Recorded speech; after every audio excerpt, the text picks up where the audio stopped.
बिस्मिल्लाहिर्रहमानिर्रहीम। अस्सलाम वालेकुम स्टूडेंट्स।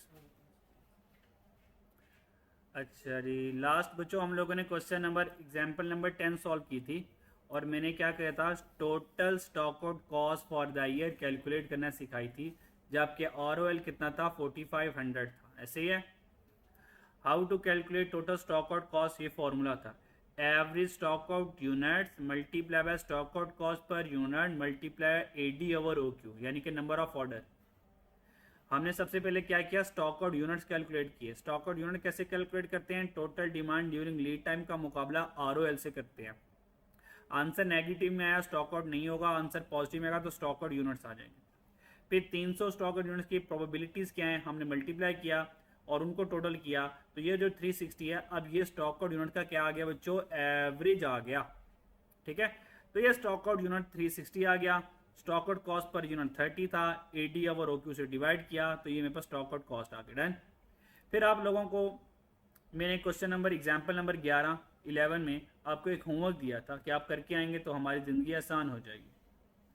मैंने कहा था कि आप लोगों ने total stock out cost calculate करनी है 11,500 की और 13,000 की। तो माशाल्लाह अल्हम्दुलिल्लाह आप लोगों ने मुझे सीरियस लिया और इतना को सीरियस लिया कि काम ही नहीं किया। सही। तो इस चक्कर में अब हम मुझे ही कैलकुलेशन करनी पड़ेगी। तो करते हैं कैलकुलेशन बच्चों। तो क्वेश्चन नंबर एग्जाम्पल बच्चों आप लोगों ने करनी थी, नहीं की, तो मैं कर रहा हूँ। अब एग्जाम्पल नंबर 12 आपके हिस्से में आ जाएगी। तो काइंडली याद रखिएगा, कॉस्ट का पेपर किसने देना है, आप लोगों ने देना है। तो प्रैक्टिस किसकी होनी चाहिए, मेरी।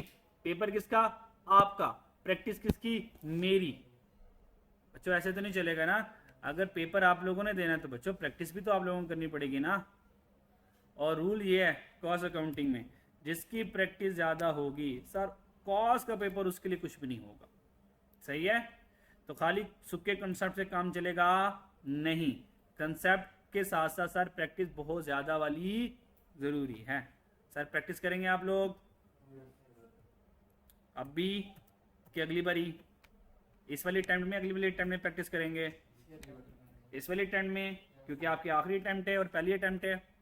इंशाल्लाह लेने चाहते हो आपकी पहली अटेम्प्ट होगी और आखिरी अटेम्प्ट होगी। ठीक है जी।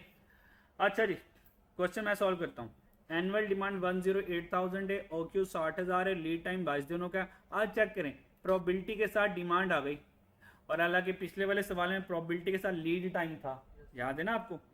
अच्छा जी, holding cost ₹35 per unit per year आ गया। स्टॉक आउट कॉस्ट कितना आ गया, ₹25 पर यूनिट। आपको पता है ना स्टॉक आउट कॉस्ट का दूसरा नाम क्या होता है, कंट्रीब्यूशन लॉस पर यूनिट भी होता है। पता कि नहीं पता, पता है। ओके, डिमांड पर डे, ये एक दिन की डिमांड है। कहता है which of the following ROL is better, कहता है इन दोनों में से कौन सा ROL बेटर होगा। बता सकते हैं 11,500 वाला ROL बेटर होगा या 13,000 वाला ROL बेटर होगा। बताओ कौन सा ROL बेटर होगा। मुकाबला करवाएंगे। क्या करेंगे सर, हम सर नजूमी सर नहीं है सर, हम अकाउंटेंट हैं सर, हम तो कैलकुलेशन करने के बाद बात करेंगे। वी आर नॉट नजूमी, वी आर अकाउंटेंट। सर हम कैलकुलेशन करेंगे, 11,500 13,000 का मुकाबला करवाएंगे सर, जो जीत जाएगा सर वो ROL बेटर होगा। मुझे बता सकते हैं कि इनमें से जो ROL बेटर होगा, उस ROL के बेटर के लिए मैं कौन कौन सी कॉस्ट कलेक्ट करूंगा, बोलो बोलो।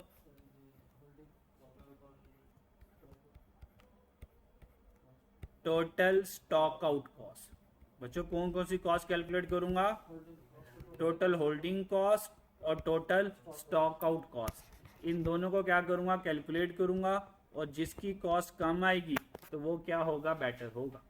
याद है ना, ROL के केस में टोटल कॉस्ट क्या होती है, होल्डिंग कॉस्ट और स्टॉक आउट कॉस्ट। अगर बता ROL की वजह से होल्डिंग कॉस्ट भी इफेक्ट होती है और टोटल स्टॉक आउट कॉस्ट भी इफेक्ट होती है। अगर आपको याद ना हो तो मैं आपको पिछले ड्रामे के एपिसोड दिखाऊं पिछले ड्रामे के एपिसोड। वो होता है ना मेन एपिसोड के अंदर, वो पिछले झलकियां भी दिखाते हैं, है ना, दिखाते हैं ना कि देखो तुमने ऐसा किया था और अब तुम ऐसे हो गए हो।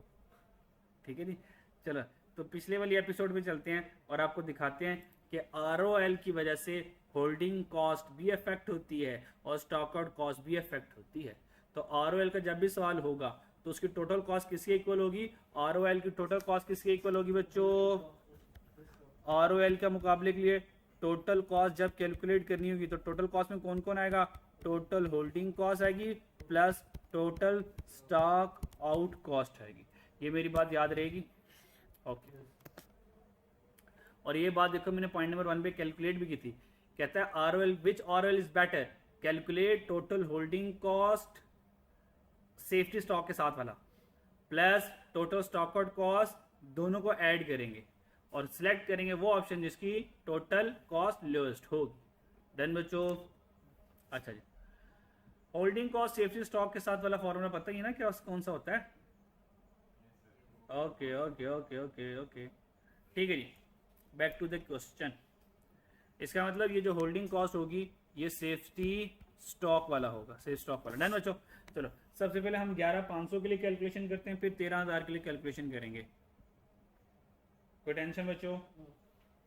अच्छा जी, तो हम कंपैरेटिवली दोनों को चला लेते हैं, अलग अलग भी कर सकते हैं, कंपैरेटिवली चला लेते हैं उधर। अच्छा जी, कंपैरेटिवली चलाने का फ़ायदा ये होता है ज़रा चीज़ें सामने आ जाती हैं ज़रा। देन पहली मैं कैलकुलेशन करूँगा 11,500 के लिए, फिर दूसरी कैलकुलेशन करूँगा 13,000 के लिए। उसने कहा which R O L is better, which R O L is better, तो हम देख लेते हैं। तो पहली वाली कैलकुलेशन क्या होगी, अगर मेरे पास आर ओ एल 11,500, तो सबसे पहले मैं कैलकुलेशन किससे कर रहा हूँ, 11,500 से, फिर मैं कैलकुलेशन करूँगा 13,000, और मुझे पता आप लोग क्या करेंगे, मुझे पता है जैसे मैं 11,500 की कैलकुलेशन कर लूँगा ना, आप कहेंगे सर बस 13,000 की कैलकुलेशन आप ना करें, वो तो 11,500 की डुप्लीकेट ही होगी, तो 13,000 वाला हम खुद कर लेंगे। आप लोग ऐसा कहेंगे ना मुझे, आप लोगों ने ऐसा कहना है, लाजमी है, सही है? हाँ मारूंगा मैं अगर आप लोगों ने मुझे ऐसा ना कहा तो। डन। अच्छा सबसे पहले बच्चों क्या कैलकुलेट करना है, टोटल होल्डिंग कॉस्ट। आगे बताओ आरओएल के लिए हमने क्या कैलकुलेट करना है बच्चों, आरओएल के लिए मुझे टोटल कॉस्ट कैलकुलेट करनी है, और टोटल कॉस्ट किसके इक्वल होगी, total holding cost plus total stock out cost, total stock out cost, ठीक है। और आपको पता है जो टोटल स्टॉक आउट कॉस्ट होती है कल हमने कैलकुलेट करना सीख ली, और टोटल होल्डिंग कॉस्ट तो हमने पार्ट 1 में सीखी थी। तो आपकी सहूलत के लिए बता दूं, बल्कि आपने ये लिखना है टोटल होल्डिंग कॉस्ट के साथ लिख लेना है, ब्रैकेट में लिखना है, दाएं बाएं लिखना है, जहां से मर्जी लिखें, एसएस लिख लेना है भाई, ये total holding cost safety stock वाला लेना है, सही है? अच्छा अब मेरा ये सारा सवाल है, इस सारे सवाल में कहीं पे सेफ्टी स्टॉक नजर आ रहा है आपको, कहीं पे सेफ्टी स्टॉक नजर आ रहा है? नहीं नजर आ रहा है ही नहीं है भाई, है ही नहीं है, डाटा में नहीं आए। अगर सेफ्टी स्टॉक नहीं है और मुझे ये होल्डिंग कॉस्ट सेफ्टी स्टॉक वाली चाहिए, तो क्या ख्याल है पहले इस एसएस को ना ढूंढ लिया जाए? आपका क्या मशवरा जी, आपका क्या मशवरा कि पहले इस एसएस को ना ढूंढ लिया जाए? यही मशवरा आप लोगों का, इसके अलावा किसका कोई और मशवरा है? कोई और मशवरा नहीं है। आपको पता है सेफ्टी स्टॉक को तो मिनिमम इन्वेंट्री भी कहते हैं ना, तो सेफ्टी स्टॉक का दूसरा नाम क्या होता है, मिनिमम इन्वेंट्री होता है।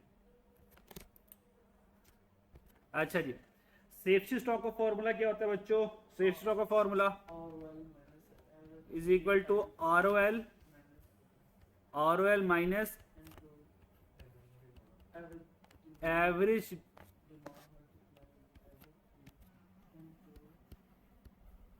एवरेज डिमांड लीड टाइम, ये मेरे पास फॉर्मूला है, सी बच्चों। तो सेफ्टी स्टॉक यहां से आ जाएगा। अच्छा आरओएल कितना है, 11,500, तो सर 11,500 आ गया, मल्टी माइनस करना है। अब एवरेज डिमांड चाहिए और एवरेज लीड टाइम चाहिए, एवरेज डिमांड और एवरेज लीड टाइम ढूंढ लेते हैं बच्चों जी। अब यहां से एवरेज डिमांड और एवरेज लीड टाइम हमें कैलकुलेट करना पड़ेगा। एवरेज डिमांड मेरे पास क्वेश्चन में नहीं है कि है, नहीं, एवरेज लीड टाइम है, लीड टाइम एक ही है 22 दिन, इसका मतलब ये जो 22 दिन मेरे पास लीड टाइम होगा तो यही मेरा क्या होगा, एवरेज होगा। तो ठीक है, हमने कहा एवरेज डिमांड तुम तो क्वेश्चन में है ही नहीं हो, तो तुम्हें थोड़ा सा वेट करवाते हैं, क्या करवाते हैं, वेट करवाते हैं। तो इसको होल्ड पे लगा दिया। एवरेज लीड टाइम 22 दिन थे, वो मैंने लिख लिया। अब लीड टाइम एवरेज डिमांड पर है। सर डिमांड तो सारी ये है, सबर कर दे सादे, तूने जो जज्बात में के 514 निकाला है ना, मुझे क्यों लग रहा है गलत है। हाँ बिल्कुल, एवरेज डिमांड क्या है। अब मुझे ये ऐसे है ना बच्चों, मुझे एवरेज डिमांड यहाँ पे चाहिए। अब एवरेज डिमांड ये 380, 60, 70। आप लोगों ने इसको तीनों को डिवाइड प्लस करके 3 पे डिवाइड नहीं करना सर। अब ये जो एवरेज डिमांड आज गिवन है, ये आज अपनी प्रोबेबिलिटी के साथ गिवन है। तो आपने क्या करना है, इनकी प्रोबेबिलिटी के साथ इनका एवरेज लेना है। तो एवरेज डिमांड के लिए आज आपको क्या करना पड़ेगा, एक कॉलम बनाना पड़ेगा एवरेज डिमांड।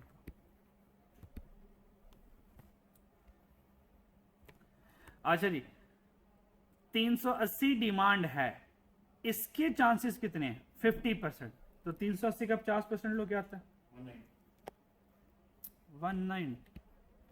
600 का 40% लो, 240। 700 का 10% लो, या 0.1 से मल्टीप्लाई कर दो। ये टोटल करो, ये एवरेज डिमांड आएगा, कितना आया।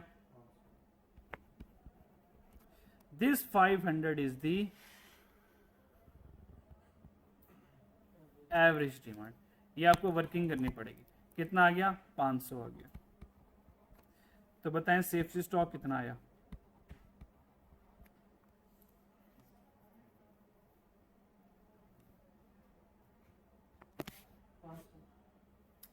500 आ गया। तो सेफ्टी स्टॉक सर हमारे पास आ गया 500।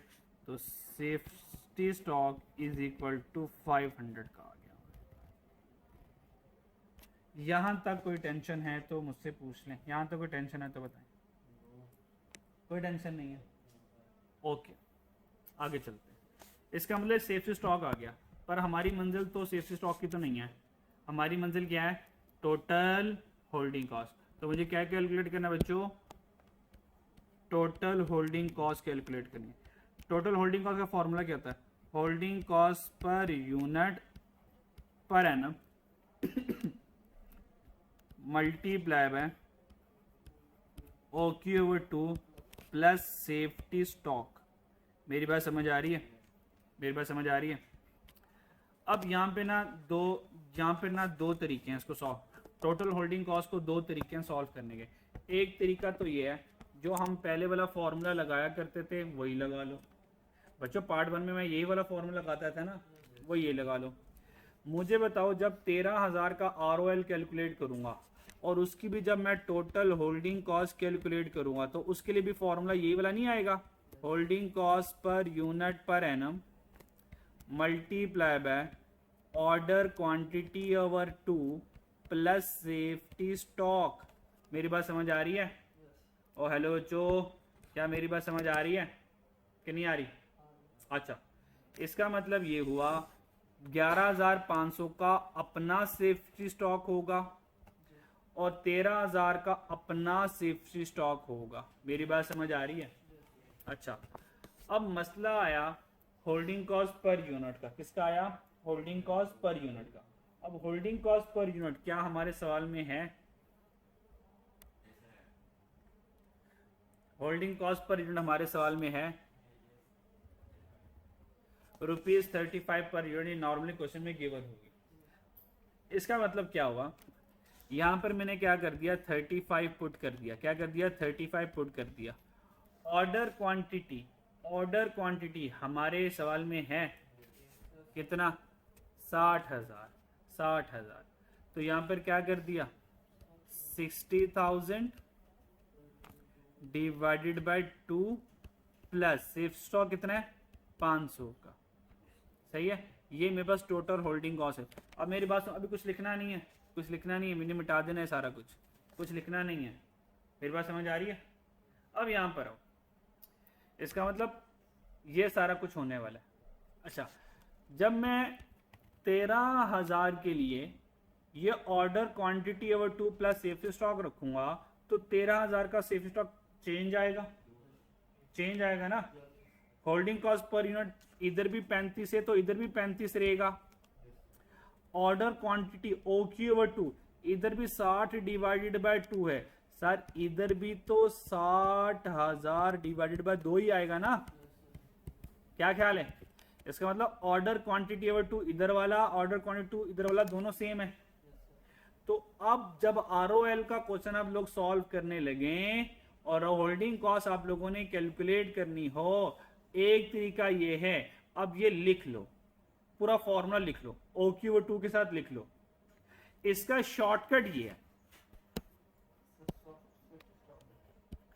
इसका शॉर्टकट ये है, क्योंकि ऑर्डर क्वांटिटी/2 इधर भी है, ऑर्डर क्वांटिटी/2 इधर भी है, और सेम है ना, इधर भी 30,000 बनना है, इधर भी 30,000 बनना है, ऐसे। क्योंकि ऑर्डर क्वांटिटी दोनों तरफ फिक्स है, सेम है, तो order quantity can be ignored. तो टोटल होल्डिंग कॉस्ट का शॉर्टकट वाला फॉर्मूला क्या बनेगा? Holding cost per unit per annum multiply by just safety stock. This is the shortcut formula you can use in oral question. बस, तो holding cost per unit पर NM कितनी है? 35, safety stock कितना है? 500। आंसर कितना आया? कितना आया? 17, इधर गया यार, 35 मल्टीप्लाई बाय 500 और आंसर आ गया 17,500। इस 17,500 में कोई टेंशन? अब मुझे जल्दी से एक मरतबा और बता दो कि आपने होल्डिंग कॉस्ट का 2 फॉर्मूला बनाया, ये पुराना वाला, this is the old one, ये एक नया वाला formula, this is the new one. आप लोगों ने पुराने वाला ही फॉर्मूले के साथ चलना है या नए वाले के साथ चलना है? पुराने वाले के साथ चलना है। क्यों? क्योंकि पुराना वाला फॉर्मूला आपको याद है, ऐसे है। तो सर आपने पुराने वाले फॉर्मूले से नहीं चलना, आप लोगों ने पुराने वाले फॉर्मूले से ही नहीं चलना। अब उसकी रीजन नहीं जानना चाहोगे? जानना चाहोगे?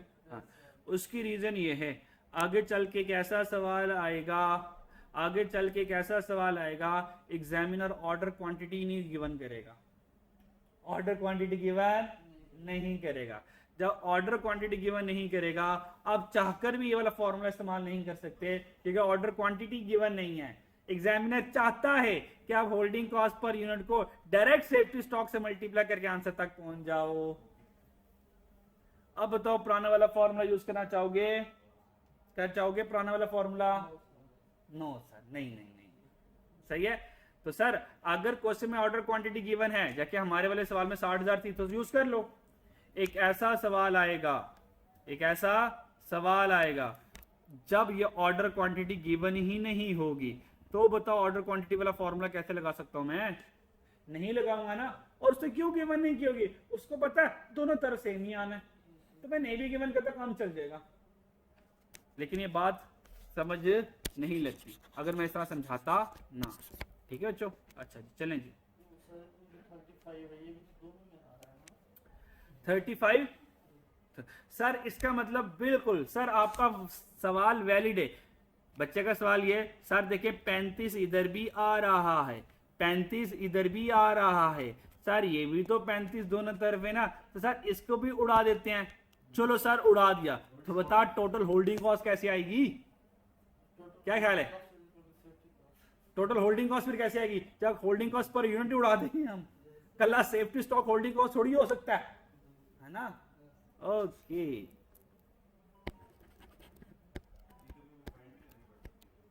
क्या?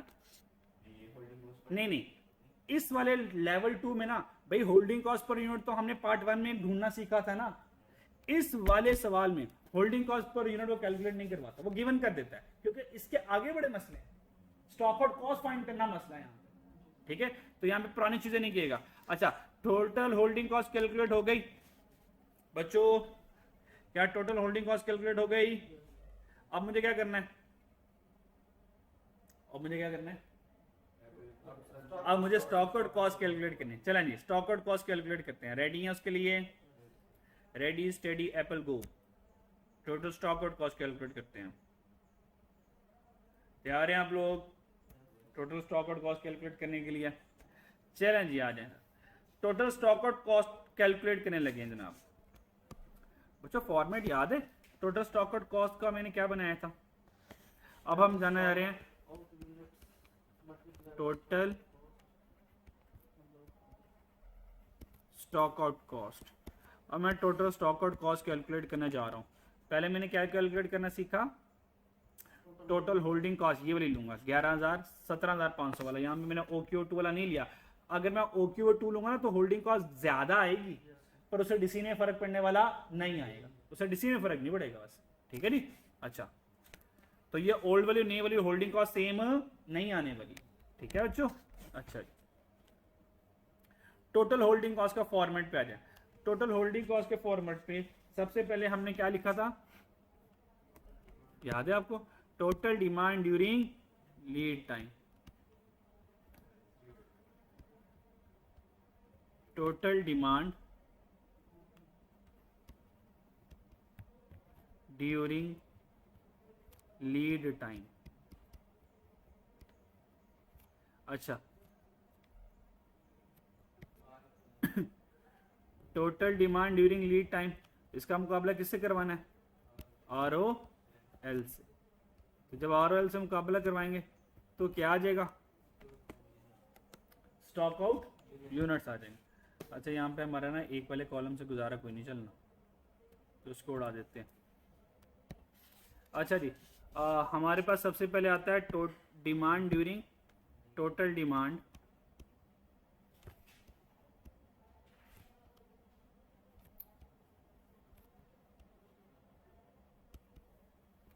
During lead time. Total lead time की डिमांड कितनी है हमारे पास, ये आता है। इसके बाद क्या लिखते हैं, इसका मुकाबला होता है ROL के साथ, ठीक है। तो जब हम ROL के साथ मुकाबला करवाते हैं तो हमारे पास क्या आ जाता है? स्टॉक आउट यूनिट्स आ जाते हैं, ऐसे है, स्टॉक आउट के यूनिट्स आ जाते हैं। और फिर इन स्टॉक आउट यूनिट्स को क्या करता हूं, प्रोबेबिलिटी के साथ मल्टीप्लाई करवाता हूं, तो फिर आ जाता है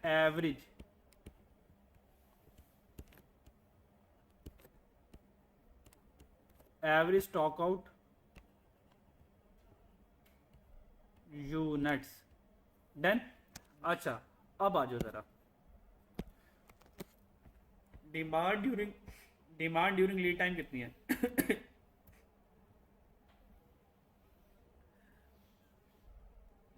भाई पर डे एक दिन की डिमांड कितनी है?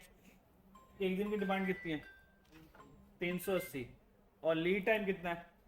22। तो क्या करूंगा, 380 को 22 से मल्टीप्लाई करवा दूंगा, तो ये डिमांड ड्यूरिंग लीड टाइम आ गया। कैसे आया? 380 एक दिन की डिमांड है और लीड टाइम 22 दिनों का है, तो आंसर कितना आया? 8360। सेकंड वाला क्या आया? सवाल मैं ही दिखाऊं फिर, चलो आ जाओ फिर देख लो। सेकंड कितना है? 600 मल्टीप्लाई बाई 22, 13,200। और लास्ट वाला 700 मल्टीप्लाई बाई 22 कर दो, 15,400। ये आगे मेरे पास 15,400। यहाँ तक कोई टेंशन? ROL हमने कितना रखा था शुरू में? 11,500। ROL कितना? 11,500 के लिए कैलकुलेशन कर रहे हैं, तो ROL आ गया 11,500। 11,500 आ गया, 11,500 आ गया। डन बच्चों। चलो बताओ, पहला वाला स्टॉक आउट हुआ? नहीं हुआ, ये तो माइनस में आया ना। पहले वाला क्या आया? दूसरे वाला क्या आया? 1700, 1700 का स्टॉक आउट हुआ। और ये वाला कितना आया?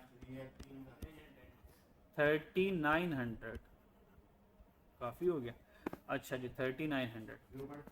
प्रोबेबिलिटी है 0.4, पहले वाला 0.5 है, तो कोई मसला नहीं है। पहले वाले ने तो वैसे भी काम नहीं आना, इसको तो इग्नोर कर दो। दूसरा क्या? 0.4 फिर 0.1 होगा, 100% पूरा करना है ना। 1700 को 0.5 के आंसर बताएं कितना आता है? 600। थोड़ा ब्रेके लगा ले सकते। 680 आ गया। और ये वाला कितना है? 390। टोटल कर लो, ये एवरेज स्टॉक आउट यूनिट आ गया कितना? 1070। डन। अब मुझे टोटल स्टॉक आउट यूनिट्स था, अब टोटल स्टॉक आउट यूनिट का फॉर्मूला क्या होता है?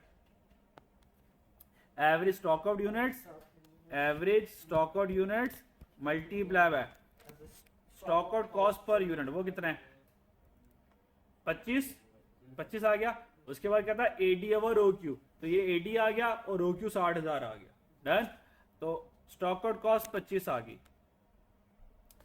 तो 25 आ गया stock out cost per unit. आ गया था एडी ओवर ओक्यू, एडी कितना था? 108,000 और ओक्यू कितना था? 60,000 था।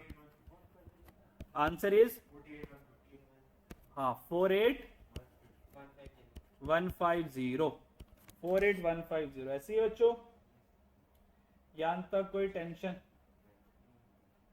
कोई मसला? ये सही है, ठीक है जी। टोटल स्टॉक आउट कॉस्ट कितना आ गया? 48150 आ गया। डन बच्चों। अच्छा, इसका मतलब अगर 11,000 का मेरा रीऑर्डर लेवल है, अगर 11,000 का रीऑर्डर लेवल है, तो टोटल कॉस्ट कितनी आई? होल्डिंग कॉस्ट कितनी आई मेरे पास? 17,500। 17,500 होल्डिंग कॉस्ट आ गई। स्टॉक आउट कॉस्ट कितनी आई? 48150 एंड द आंसर इज 65650। ये मेरे पास आ गई टोटल कॉस्ट। अगर आरओएल कितना है? अगर आरओएल कितना है? 11,500 का। ऐसे है। अब ये सारा सवाल हम करेंगे 13,000 के साथ। 13,000 का रेडी हो? क्या 13,000 आप लोग अब खुद कर लोगे ना? मसला तो कहीं नहीं है। अच्छा, सबसे पहले क्या करना है? आप सेफ्टी स्टॉक कैलकुलेट करोगे। जैसे सेफ स्टॉक आएगा, उस सेफ्टी स्टॉक को होल्डिंग कॉस्ट पर यूनिट से मल्टीप्लाई करके टोटल होल्डिंग कॉस्ट आ जाएगी। आ गई? यहाँ पे नीचे क्या करोगे? नीचे क्या करोगे बच्चों? नीचे क्या करोगे? 11,500 का 13,000 लिख देना यहाँ पे। बाकी सारा सवाल सेम चलना है, कर लोगे? चलो जल्दी से कर लेते हैं। अगला सवाल आप लोगों को दूंगा क्योंकि अभी मैंने दिखाना जीता कौन है, ठीक है, वरना फिर सवाल अधूरा रह जाएगा। चलो जल्दी से करवा दो, मुझे सवाल करवा दो। चलो बच्चों आ जाओ, सॉल्व करवा दो मुझे। सबसे पहले आरओएल 13,000 के लिए सेफ्टी स्टॉक कैलकुलेट करते हैं। तो सबसे पहले फॉर्मूला लगाऊंगा सेफ्टी स्टॉक का। तो फॉर्मूला होता है ROL minus average demand multiply by average lead time. Done. अच्छा, आरओएल कितना मेरे पास? 13,000 का। अब की बार 13,000 का आरओएल है। एवरेज डिमांड गिवन है 500, फाइंड कर ली हुई है मैंने। ये 500 इस्तेमाल करूंगा यहाँ पे भी, 500। और एवरेज लीड टाइम वो भी गिवन है 22, वो यही वाला रहेगा। 500 मल्टीप्लाई बाय 22। बताएं सेफ स्टॉक कितना आया? ये 2,000 सेफ्टी स्टॉक आ गया। 2,000 सेफ्टी स्टॉक आ गया। चलो इसको कर दो क्लोज। पहली वाली कैलकुलेशन करने लगा हूं, टोटल होल्डिंग कॉस्ट। फॉर्मूला क्या? Holding cost per unit per annum multiply by direct safety stock. Holding cost कितना था? 25 था मेरे पास। ऐसे ही बच्चों? अच्छा 35 था यार, ये याद रखना जरा। 2,000 टोटल होल्डिंग कॉस्ट कितना आया? 70,000 आ गया। ठीक है, 70,000 आ गया। यहां तक कोई बात समझ लगती है? अब चेक कर लो, हमारी वो बात प्रूव हो गई। रीऑर्डर लेवल ज्यादा होगा तो होल्डिंग कॉस्ट ज्यादा होगी। तो देखो बात प्रूव हो गई। ऐसी है? अच्छा जी, अब इसका मतलब इसकी होल्डिंग कॉस्ट 13,000 की होल्डिंग कॉस्ट ज्यादा आई है, तो इसकी स्टॉक आउट कॉस्ट क्या आनी चाहिए? कम आनी चाहिए ना। वो कम आएगी, चेक करना जरा। ठीक है, वो कम आएगी। अच्छा जी, क्या कह रहे हो? इसको इरेज कर दूं? इसको इरेज कर दूं? नहीं नहीं नहीं, आपका मशवरा अच्छा नहीं लगा मुझे। हाँ, इसको हम कॉपी कर लेते हैं। पिक्चर 2 मिनट रुक जा बस। इसको हम करेंगे कॉपी और इसके नीचे हम लिखेंगे 13,000 का टोटल स्टॉक आउट। डन बच्चों, हो गया सर। अब हम इरेज करेंगे। ठीक है, क्लियर? अब आरओएल 11,500 नहीं है, अब की बार क्या है? 13,000। अब की बार क्या है? 13,000। तो बस ये बदल जाएगा सारा कुछ। अच्छा जी, तो ये बदल जाएगा, उसके बाद ये और ये बदल जाएगा, यहाँ से ये बदल जाएगा। चलें जी, आ जाए ज़रा। आर कितना आ गया हमारा? 13,000। अगर आर 13,000 आ जाए तो बताओ स्टॉक आउट कॉस्ट क्या आता है? पहले वाला आ गया 200 और ये आ गया 2400 जी। 200 का 40 कितना आया? 200 का 40% 80 आया। ओके, और दूसरा वाला क्या आया? 240 आया। और स्टॉक आउट कॉस्ट एवरेज कितना आया? 320 आ गया। 320, तो यहाँ पे कितना आ जाएगा? 320। और स्टॉक आउट कॉस्ट पर 25 है, ये सेम ही रहेगा। आंसर बताओ क्या आएगा? 14,400। ये क्या? टोटल स्टॉक आउट कॉस्ट, ये स्टॉक आउट कॉस्ट आई है। और स्टॉक आउट कॉस्ट आ गई 14,400 और होल्डिंग कॉस्ट कितनी आई थी? 70,000 आई। 70,000 आई, तो आंसर आया 84,400। अब 84,400 का मुकाबला करना है 65,650। ओ, कौन जीत गया? 11,500 वाला रीऑर्डर लेवल जीत गया, कि उससे टोटल कॉस्ट आ रही है 65,000 और जबकि 13,000 के रीऑर्डर लेवल की कॉस्ट, टोटल कॉस्ट आ रही है 84,000। ये 13,000 अगर हम रीऑर्डर लेवल रखते हैं तो ये इसकी कॉस्ट है। तो भाई कौन जीत गया? 11,500 जीत गया। तो हमने कहा 11,500 यू विन। डन। ये हमारा पूरा सवाल था। अब तस्वीरें ले लें, फोटो शूट कर लें इसके साथ। चलो पहले इतनी तस्वीर ले लो।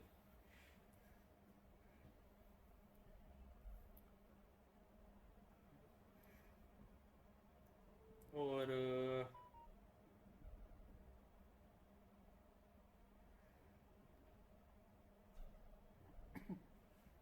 and the last part is this.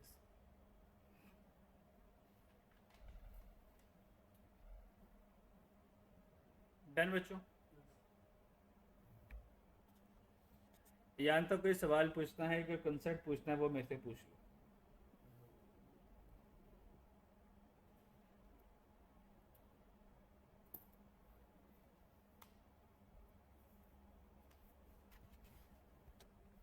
बच्चों इसमें कोई टेंशन है? कोई सवाल पूछना, कोई चीज़ पूछनी हो तो सम टाइम प्रोबेबिलिटीज आपको पता है डिमांड के साथ आ जाएंगी। तो अगर डिमांड के साथ आ जाए तो कोई टेंशन नहीं है, लीड टाइम ऊपर नज़र आ रहा होगा। और जो इससे पीछे वाला सवाल हमने देखा था कि प्रोबेबिलिटी के साथ अगर लीड टाइम आ जाए तो सर डिमांड ऊपर नज़र आ रहा होगा, क्योंकि डिमांड और लीड टाइम दोनों ने मल्टीप्लाई होकर total demand during lead time बनना होता है। डन बच्चों?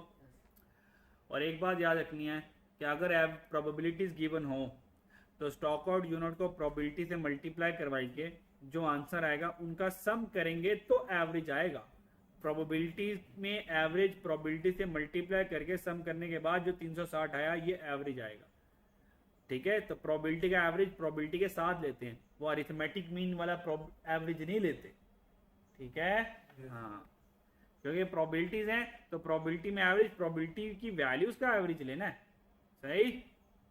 और आपको पता है कि प्रोबेबिलिटी का एवरेज क्या होता है? टोटल प्रोबेबिलिटी डिवाइडेड बाय, नहीं, जितनी भी गिवन प्रोबेबिलिटीज हैं, सम ऑफ ऑल प्रोबेबिलिटी। भाई एवरेज का फॉर्मूला क्या होता है? Sum of all value and divided its number ना, टोटल नंबर। तो हम यहाँ पे क्या करेंगे?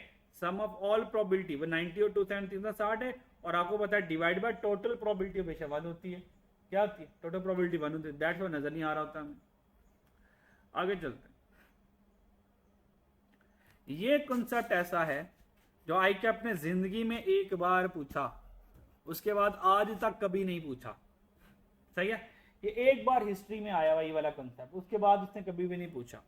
और ये कॉन्सेप्ट आया स्प्रिंग 18 में। स्प्रिंग 18 में एग्जामिनर ने एक सवाल पूछा, तो उस सवाल में वैरायटी थी इस तरह। ठीक है, खान लिमिटेड वाला सवाल है, खान लिमिटेड वाला सवाल है। ठीक है, अच्छा, और उसमें मैं किसी हद तक उसने थोड़ा सा रैम खा लिया था, लेकिन एक सवाल आएगा उसमें उसने रैम खाना नहीं है। वो सीन क्या है वो सुन लें। अच्छा जी, मामला कुछ बच्चों ये है, अभी जो मैंने एग्जाम्पल नंबर 11 सॉल्व की, ठीक है, अच्छा इसको माइंड में रखना है। सबसे पहले देखते हैं कि प्रॉब्लम कहाँ पर आई। If ROL is not given then how to decide which demand is better. अगर ROL ही नहीं given then how to decide which demand का मतलब विच ROL इज बेटर। कहता ROL मैं नहीं बताऊंगा और फिर भी मुझे बताओ कौन सा ROL बेटर होगा। मैंने कहा ये क्या साइंस है, ROL बता, दो बता दे यार, दोनों का मुकाबला करवा लेंगे। जैसे ऊपर मैंने 11,500 और 13,000 का मुकाबला करवाया और फिर पूछ ले यार विच ROL इज बेटर, सेंस आती है। क्या कहता है, कहता ROL गिवन ही नहीं है, ROL गिवन ही नहीं है, और फिर पूछता है कौन सा ROL बेटर होगा, फिर कौन सा ROL बेटर होगा। लेकिन यहाँ पे एग्जामिनर क्या करेगा, वो ये नहीं लिखेगा विच ROL इज बेटर, क्योंकि क्वेश्चन ही बहुत बोगस हो जाएगा। ये ROL गिवन भी नहीं है और पूछा कौन सा ROL बेटर होगा, तो वहां पे वो वर्ड ROL यूज नहीं करेगा, कहेगा विच demand is better, which demand is better, यानी कि यहाँ पे मतलब ROL ही है। इसका मतलब अगर मेरे सवाल में ROL नहीं है then how to decide ROL, तो ROL कौन बनेगा। अब ये बात करने लगा, मेरा सवाल समझ आया। क्या ये क्वेश्चन में 2 ROL गिवन थे, इनमें से कौन सा बेस्ट होगा, आपने टोटल कॉस्ट कैलकुलेट कर ली और जिसकी कॉस्ट कम है वो ROL बेटर होगा। अगला सवाल ये है, मैं आपको 11,500 और 13,000 गिवन ही नहीं कर रही, दोनों गिवन नहीं कर रहा, और फिर पूछा विच डिमांड इज बेटर, यानी कि विच ROL इज बेटर। तो अब ROL कैसे डिसाइड करेंगे खुद से, अब ये सीख रहे। पीछे वाले सवाल में आ जाए, अगर आप लोगों के पास ROL गिवन ना हो, अगर आपके पास ROL गिवन ना हो तो आपने क्या करना है, डिमांड ड्यूरिंग लीड टाइम, इसमें से ROL सिलेक्ट करना है, इसमें से ROL सिलेक्ट करना है। अब दोबारा सवाल पे देखिए क्या पूछा, विच demand is better, which demand is better, यानी कि 8360, 13,200 या 15,400, इनमें से बताओ कौन सी डिमांड बेटर है, यानी कि यही ROL बनने वाले हैं। मेरी बात समझ आई? और हेलो बच्चों, नहीं समझ आई? अभी मैं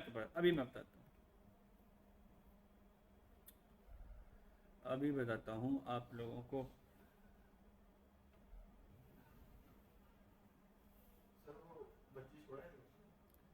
क्या हुआ? हाँ ऑब्वियस बात है, इस सवाल में तो उनसे हैंडल कहाँ हुआ होगा। तो यहाँ पे उसने क्या कहा, विच डिमांड इज बेटर। तो हम क्या करेंगे, सबसे पहले demand during lead time find करेंगे। क्या करेंगे, demand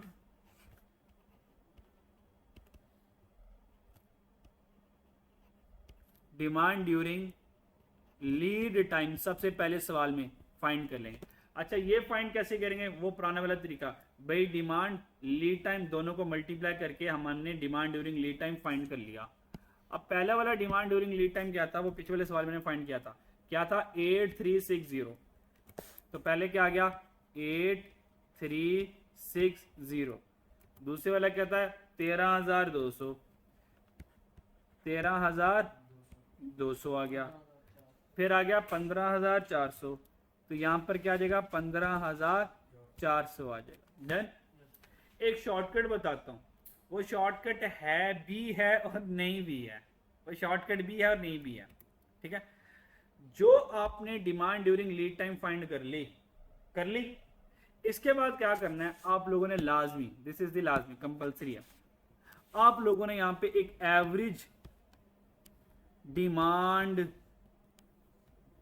during the lead time, वो भी आप लोगों ने क्या कर लेना, फाइंड कर लेना। क्या कर लेना, average demand during lead time वो भी फाइंड कर लेनी।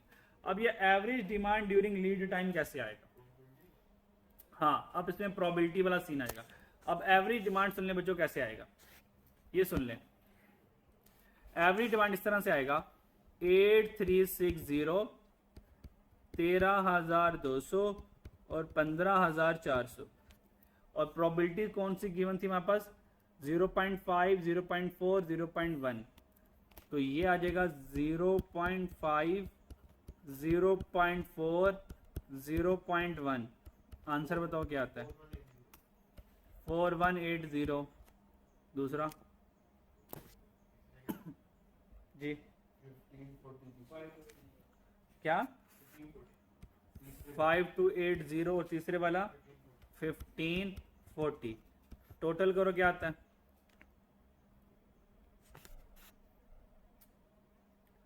टोटल क्या आता है? 11,000। ये 11,000 क्या है? This is my average demand. ये एवरेज डिमांड है ड्यूरिंग लीड टाइम। मेरी बात समझ आ रही है? तो चौथा बंदा आ गया 11,000 जो कि एवरेज डिमांड। ये समझ आई मैंने क्या किया? अगर तो वो अच्छा, मेरा नहीं ख्याल किया वो ये सवाल ही पूछेगा, नहीं पूछने वाला। इसके पूछने के चांसेस ना बहुत कम है, 5% चांसेस ये पूछ ले। क्योंकि इसमें तो देखो, एक तो बच्चे को ना एग्जाम प्रेशर में आरओएल गिवन करके विच आरओएल इज बेटर, यही एक बड़ा जबरदस्त सवाल है कि बच्चा यही कर ले, बड़ी बात है यार। बजाय उससे हम क्या करें भाई, आरओएल भी खुद ही डिसाइड कर। मेरी बात समझ आ रही है? तो ये सवाल पूछना बनता नहीं है। अपने बच्चे से पेपर हल करवाना, उसको साइंटिस्ट नहीं बनवाना। समझ आ रही है? तो उससे बहुत ज्यादा वैरायटी की जरूरत नहीं है। तो आरओएल बेटर क्या है ये सीख ले, जो मैंने ऊपर वाले सवाल में सिखाया। अब ये बुरे वक्त के लिए, बुरे वक्त के लिए। हाँ, तो हमने क्या करना है, ड्यूरिंग लीड टाइम फाइंड कर लिया और एक चौथा वाला हमने 11,000 वाला आरओएल बना लिया। अब मुझे बताएं, ये जो एवरेज है ना, ये कीमती है। एवरेज से नीचे वाला जो भी डिमांड होगा उसको क्रॉस कर दें, वो हमारे रेलिवेंट नहीं होगा। तो 11,000 से नीचे कौन कौन है? 8360, इसको क्रॉस कर दो, इसकी हमें जरूरत नहीं है। अगर 11,000 एक 10,000 वाला भी होता मैं उसको भी उड़ा देता। अब मुकाबला होगा 11,000 का, 13,200 का और 15,400 का। मेरी बात समझ आ गई? अब करना क्या? अब असल में यहां से गेम शुरू होगी। अब आपको ये 11,500 वाला सवाल याद है? यहां पे डिमांड ड्यूरिंग लीड टाइम थी, तो आरओएल हमने 4500 रख लिया था। ठीक है, क्लियर? अच्छा, इस वाले सवाल में क्या करेंगे आप? सबसे पहले 13,200 को आरओएल बनाएंगे। ये पहला आरओएल आएगा 13,200। तो यहाँ पे क्या, ये तो आउट हो गया ना गेम से, इसको छोड़ दो। तो यहाँ पे क्या आएगा? 13,200, इधर भी 13,200, इधर भी 13,200। मेरी बात समझ आई? ठीक है, अच्छा। तो पहले वाला स्टॉक आउट, इसका तो जीरो आ जाएगा ना, और इसका स्टॉक आउट कॉस्ट कुछ ना कुछ आ जाएगा, और इसका नेगेटिव में आएगा, तो ये भी स्टॉक, एक ही स्टॉक आउट यूनिट होंगे। सही है? तो आपने 13,200 से सारा सवाल चला लेना है। मेरी बात समझ आएगी कि नहीं आई? अच्छा, 13,200 से आपने क्या किया? होल्डिंग कॉस्ट कैलकुलेट की होगी, total stock out cost calculate होगी, तो 13,200 से टोटल कॉस्ट आ गई। अब ये 13,000 से टोटल कॉस्ट कैलकुलेट कर चुके। अब अगला आरओएल कौन बनेगा? 15,400। अगले आरओएल में 15,400 बनेगा। अब देखो 13,200 ये 15,000, तो इसको इसमें से माइनस करेंगे तो स्टॉक आउट कॉस्ट नहीं आएगा। फिर जब इधर 15,400 आएगा, और जब इधर 15,400 आएगा जी, इधर है, तो इसमें से ऑलरेडी कैलकुलेशन है, इसकी नहीं हो रही होगी, तो ये वैसे बात चलेगा यार, ये तो कैलकुलेट नहीं होगा, कोई स्टॉक आउट यूनिट नहीं आएगा। इसमें क्या करेंगे? सिर्फ होल्डिंग कॉस्ट कैलकुलेट करेंगे इसकी, बस। इसकी स्टॉक आउट कॉस्ट कैलकुलेट नहीं होगी। अच्छा, अब आएगी बारी तीसरी की। तीसरा कौन है? 11,000। अब आरओएल आएगा 11,000। तो भाई 13,000 दो में से करेंगे तो इसका स्टॉक आउट यूनिट आएगा, और जब 15,400 में से 11,000 माइनस करूंगा तो इसका स्टॉक आउट यूनिट आएगा। फिर 11,000 में से 11,000 माइनस करूंगा, इसका स्टॉक आउट यूनिट जीरो आएगा, नहीं आएगा कुछ भी। तो इसमें दो आ जाएंगे, ऐसी है। तो इसका मतलब 13,200 की टोटल कॉस्ट, 15,400 की टोटल कॉस्ट, 11,400 की टोटल कॉस्ट, उनमें से जिसकी कॉस्ट कम आएगी, इसका मतलब वो आरओएल या वो डिमांड मैं रखूंगा। ये सवाल है, अगर आरओएल वो नहीं बताता तो सर जितनी भी लीड टाइम वाली डिमांड है ना, वो 1 by 1 आरओएल बनेंगी। यानी क्वेश्चन अच्छा खासा लेंथी हो जाएगा, यानी कि आपको मतलब 3 मरतबा टोटल कॉस्ट कैलकुलेट करनी पड़ेगी। और एग्जाम में एग्जामिनर को लगता है कि आपको ये सवाल देगा, इतना टाइम है एग्जामिनर के पास या पेपर करने वाले के पास, ये सवाल देगा तो कम से कम 15 नंबर से कम का नहीं होगा। ये इतनी लेंथी कैलकुलेशन, दैट्स वाई इसके आने के चांसेस कम है। लेकिन एक कॉन्सेप्ट था, मैंने आपको डिलीवर कर दिया। अगर कल को वो आरओएल नहीं देता तो पता आप लोगों को क्या करना है। सही है? सर आगे ये सर ठहर जा जरा, कितने मासूम है आप। ये आर वाला आ गया एक, आगे सारा की कैलकुलेशन करके यहां तक पहुंचना है स्टॉक आउट कॉस्ट तक, सही है। फिर दूसरा वाला आर वाला रखना है ऐसे करके, फिर स्टॉक आउट, फिर तीसरा वाला आर वाला रखना है, फिर स्टॉक आउट कॉस्ट। 3 मरतबा टेबल बनने हैं वाले स्टॉक आउट कॉस्ट, 3 मरतबा टेबल बनने हैं। पहला टेबल बनेगा 13,200 का, फिर टेबल बनेगा 15,400 का, फिर टेबल बनेगा 11,000 का। नहीं समझ आई बात? पर टेंशन वाले एग्जाम में इसके आने के चांसेस बहुत कम, सही है। अच्छा जी, आगे चलें। आखिरी कॉन्सेप्ट, और ये क्वेश्चन नंबर एग्जाम्पल 12 है, आपके हिस्से में आएगी। सिर्फ मैं समझाऊंगा इसको, मैं समझाऊंगा। और अगर आप लोगों ने कल सवाल ना किया तो सर आपकी उन्हें हड्डियां पसलियां क्या कर देनी है। हाँ सुन ले, करना क्या वो मैं सिखाता हूँ, करना क्या आप लोगों ने। नहीं 13वां वाली बहुत मुश्किल नहीं है, 12वीं वाली तो बिल्कुल 11वीं, ये जो मेरी एग्जाम्पल नंबर 11 करवाई ना आपको अभी, सर 12 इसकी डिटो कॉपी है। सर 12 क्या है? Ditto copy. अब सुन ले हो क्या रहा है। क्वेश्चन नंबर एग्जाम्पल नंबर 11 में मेरे पास क्या गिवन था? आरओएल गिवन था। जब आरओएल गिवन था तो आपको पता है सवाल में जब मैंने टोटल होल्डिंग कॉस्ट कैलकुलेट की, पिछले वाले सवाल में है, जब आरओएल गिवन था आपको पता है सबसे पहले होल्डिंग कॉस्ट कैलकुलेट करने के लिए मैंने सेफ्टी स्टॉक कैलकुलेट किया था, ऐसे है। फिर उस सेफ्टी स्टॉक को होल्डिंग कॉस्ट पर यूनिट से मल्टीप्लाई करके टोटल होल्डिंग कॉस्ट 11,700 फाइंड कर ली थी। अब चेक करो सीन क्या है। अब सीन ये है कि 11,500 आरओएल नहीं है, उसने सवाल में ये लिख दिया which of the following safety stock is better, और 2 सेफ्टी स्टॉक दे दिए। पहला वाला 500 दे दिया और दूसरा वाला उसने 2,000 दे दिया। पहले मैं 500 के लिए कैलकुलेशन करूंगा, ऐसे है भाई। जब 500 के लिए कैलकुलेशन करूंगा तो सेफ्टी स्टॉक कितना आ गया? ये safety stock 500, holding cost per unit 35 है, टोटल होल्डिंग कॉस्ट एक लम्हे में निकल आई। तो टेंशन हुई उसके लिए? नहीं, मेरे ख्याल में मेरी बात समझ आई। जब सेफ्टी स्टॉक 500 गिवन कर दिया और मुझे देखना कि 500 का सेफ्टी स्टॉक रखूं या 2,000 का सेफ्टी स्टॉक रखूं, सेफ्टी स्टॉक कितना रखूं, तो भाई 500 के लिए पहले मैंने क्या किया, टोटल होल्डिंग कॉस्ट और total stock out cost calculate करनी है 500 की। तो भाई टोटल होल्डिंग कॉस्ट का फॉर्मूला क्या? Holding cost per unit multiply by safety stock. आज सेफ्टी स्टॉक 500 गिवन है तो भाई सेफ्टी स्टॉक जगह 500 रखा, holding cost per unit 35 given थी, 17,500 टोटल होल्डिंग कॉस्ट आ गई। मेरी बात समझ लगती है? अब मैंने क्या करना है, इस 500 का क्या करना है, total stock out cost calculate करनी है। आपको पता है जब स्टॉक आउट कॉस्ट कैलकुलेट करते हैं तो टेबल में सेफ्टी स्टॉक नहीं आता, आरओएल आता है। जरा नीचे टेबल में आए जरा, ये demand during lead time find कर ली, ये आरओएल आता है। अब ये आरओएल आपके पास नहीं होगा, ये आरओएल तो है ही नहीं क्योंकि सवाल सेफ्टी स्टॉक में है। हमने कहा अच्छा ये आरओएल चाहिए, हम क्या करेंगे, सेफ्टी स्टॉक वाला फॉर्मूला ये वाला ओपन करेंगे। Safety stock is equal to ROL minus average demand average lead time. बच्चों सेफ्टी स्टॉक कितना होगा आज? 500, इधर कितना आ जाएगा? 500 आ जाएगा। और ये आरओएल तो फाइंड करना है आज, average demand average lead time तो यही रहेंगे। तो ये 11,500 बैलेंसिंग कैसे आएगा भाई, इसको इसमें ऐड करेंगे तो 11,500 आरओएल आ जाएगा। उस 11,500 आरएल को कहां करेंगे, यहां पे पुट करेंगे। तो जब यहां पे पुट करेंगे 11,500 वाले आरएल को, तो भाई ये सारा सीन चलते चलते ये हमारे पास टोटल स्टॉक आउट कॉस्ट 48,150 आ जाएगा। दोनों को ऐड करेंगे तो टोटल कॉस्ट आ जाएगा।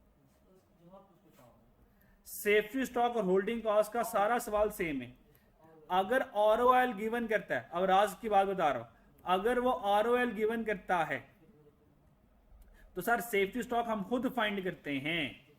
जैसे कि इस सवाल में क्या किया,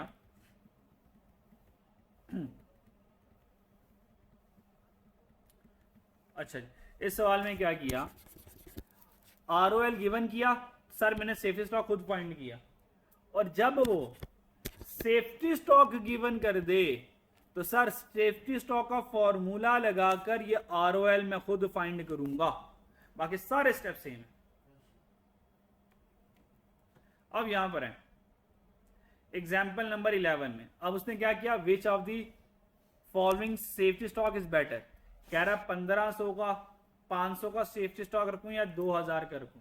डाटा कौन सा इस्तेमाल करना है? डाटा यही वाला इस्तेमाल करना है। ये सवाल की सेंस आई या नहीं आई ये बताएं मुझे। यानी कि ROL वाला सवाल हो या safety stock which ever is better हो, दोनों सवाल सेम है। ROL वाले सवाल में सेफ्टी स्टॉक ढूंढना पड़ता है, सेफ्टी स्टॉक गिवन हो तो ROL ढूंढना पड़ता है, बाकी दोनों की वर्किंग सेम हो जाती है। समझ लगती है? कर लोगे? कर। अच्छा जी एग्जाम्पल नंबर 12 सेफ्टी स्टॉक आप लोग हर हाल में घर से करके आएंगे। एग्जाम्पल नंबर 13 भी आप लोगों के हिस्से में आएगी और आप लोग ही करेंगे। जैसे आप लोग 2 एग्जाम्पल फटका के आएंगे, सर पास पेपर आप लोगों के लिए करना नहायत आसान हो जाएगा। इतना आसान हो जाएगा कि आप लोग पास पेपर भी माशाल्लाह खुद कर लेंगे। सही है? उसमें जो मसला आएगा आई विल डिस्कस दी मसलाज ओनली। ठीक है, प्रॉपर सारा सॉल्व मैं पास पेपर नहीं करने वाला। हाँ, एक जो बहुत ही मुश्किल होगा जो नहीं आ रहा तो वो मैं कर दूंगा। ठीक है, एग्जाम्पल नंबर 13 में क्या करना है? Annual demand 63,000, demand per day कितनी है? 100 यूनिट, यानी कि एक दिन में कितना इस्तेमाल करते हैं यूनिट? 100। OQ कितना है? 6000 का। सेल प्राइस पर यूनिट कितनी है? 100। सेल प्राइस पर यूनिट कितनी है? 100 है। इसका काम कोई नहीं है। परचेज कॉस्ट कितनी है? ₹78। नहीं काम है, आपसे पूछूंगा इसके में क्या काम है। होल्डिंग कॉस्ट कितना है? 25। मुझे ये बताएं ये इस सवाल में उसने सेल और परचेज कॉस्ट पर यूनिट क्यों दे दी? इसके यहाँ पे क्या काम है और किस मकसद के लिए दी? और जब आपके पूछ क्या रहा है, which of the following safety stock is better. आपको बता सकते हो कि इनमें से एक दिन वाला 3 दिन वाला सेफ्टी स्टॉक, यानी कि सेफ्टी स्टॉक एक दिन का रखें या 3 दिन का सेफ्टी स्टॉक रखें, इनमें से सेफ्टी स्टॉक बेटर होगा। इसके लिए कैसे कैलकुलेशन करेंगे हम जी? सेफ्टी स्टॉक बेटर है, इसके लिए क्या क्या कैलकुलेट करना पड़ता है बच्चों?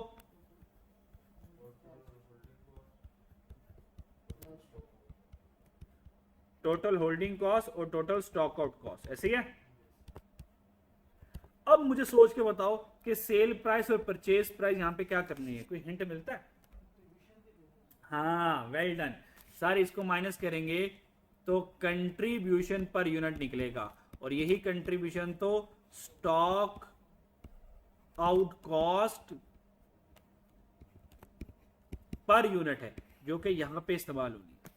ये इसलिए दिया हुआ। आज कंट्रीब्यूशन बना बनाया नहीं, आज उसने सेल मैंने परचेज की लैंग्वेज में बात की हमसे। तो क्या हम कंफ्यूज हो जाएंगे? हो जाएंगे, बिल्कुल हो जाएंगे। वो कहेंगे ये तो आउट ऑफ सिलेबस आ गया, आउट ऑफ कोर्स आ गया, सर ने तो करवाया ही नहीं कभी। सही है? तो सम टाइम ना चीजें अगर ना भी डिस्कस्ड हो तो कंसेप्ट अगर हो तो बच जाता है बंदा। डन। अब आ जाए, सवाल बड़ा आसान है। उसने कहा एक दिन का स्टॉक रखें या 3 दिन का सेफ्टी स्टॉक रखें। अब आपके माइंड में ये आएगा, सर ये दिन वाली कैलकुलेशन तो की नहीं हमने। सर वो इस तरह कह देता तो हमारी जिंदगी आसान थी। भाई सेफ्टी स्टॉक रखो 500 यूनिट 200 यूनिट, तो सर हम इस तरह तो कर लेते। यूनिट वाले में तो हमें खेलना आता है। सर एक दिन का सेफ्टी स्टॉक रखेंगे, ये बात समझ नहीं आई। अब थोड़ा सा अगर हम दिमाग इस्तेमाल करेंगे तो सर चीजें आसान हैं। बता सकते हो सर एक दिन का सेफ्टी स्टॉक का मतलब भाई एक दिन में कितने यूनिट रख रहे हैं? इसका मतलब यहां पे क्या लिखूंगा? 100 यूनिट्स का सेफ्टी स्टॉक है ना। और 3 दिन के सेफ्टी स्टॉक में क्या देगा? 300 यूनिट। इसका मतलब अब सेफ्टी स्टॉक 100 यूनिट का रखें या 300 यूनिट का रखें? 100 यूनिट मीन एक दिन, 300 यूनिट मीन 3 दिन। सर सॉल्व हो जाएगा। ये 2 सवाल लाजमी करके आ रहा, वरना कल आधा कोई नहीं आप लोगों से। बात समझ लगती है? कल इंशाल्लाह ताला 1 2 3 4, क्योंकि आज ऑलरेडी 2 क्वेश्चन मैंने आपको दे दिए होमवर्क में, इसलिए पास पेपर का कोई सवाल होमवर्क में नहीं दे रहा। कल ये पास पेपर के सवाल हैं इन्वेंट्री लेवल के, इनमें से एक आधा सवाल देखूंगा अगर मैंने करवाना हुआ तो मुश्किल वाला, नहीं तो सिर्फ मैं प्रॉब्लम डिस्कस करूंगा, सारा सवाल क्लास में आप लोगों से हल करवाऊंगा। एग्री? अपना ख्याल रखिएगा। और जो बच्चे मेरी वीडियो देख रहे होते हैं, ठीक है, तो अगर आप लोगों को बच्चों समझ आ रही होती है तो काइंडली मुझे कमेंट्स में बता दिया करें। उससे फ़ायदा ये हो जाता है, एक तो मुझे ये पता चल जाता है कि कौन कौन बच्चा देख रहा है और कितने बच्चे इंटरेस्टेड है, और उससे ये पता चल जाता है कि आप लोगों को चीज़ें समझ आ रही हैं। अपना ख्याल रखिएगा। अल्लाह।